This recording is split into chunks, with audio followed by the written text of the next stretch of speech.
this is like the psyop I want to try pushing on like Web2 gamers. Like, bro, why would you buy something if you don't own it? Yeah. You know what I mean? You don't own any of this shit. You're literally just renting it. Yeah, you're just renting it. They could just rug you like whenever they want, you know? Oh, you're from Iran? Bye-bye. Doesn't matter how much you spent. Bye.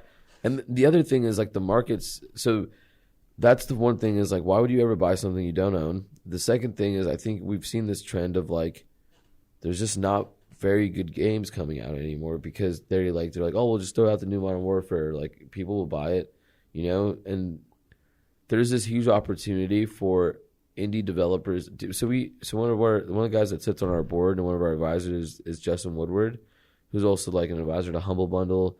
He runs The Mix, which is the Media Indie Exchange. It's the largest in-person event for indie games. And we went there during GDC.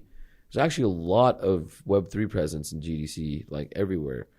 And so I was meeting all these people that literally look like they look like they need to take some rest. Like, it's like, man, please go home and like take care of yourself. Like, go do a sauna, relax or something.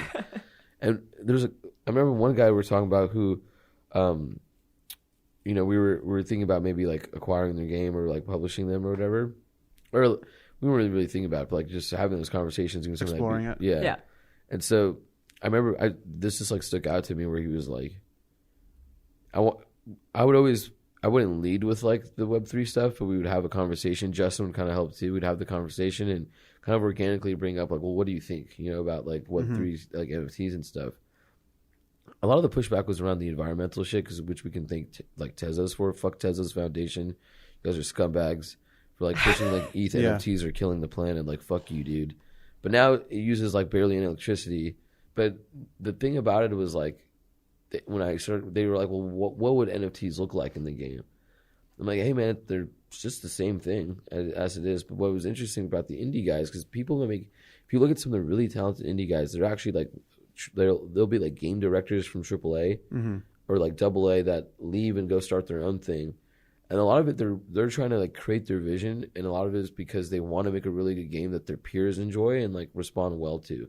Right. And indie games have really good art, all this stuff.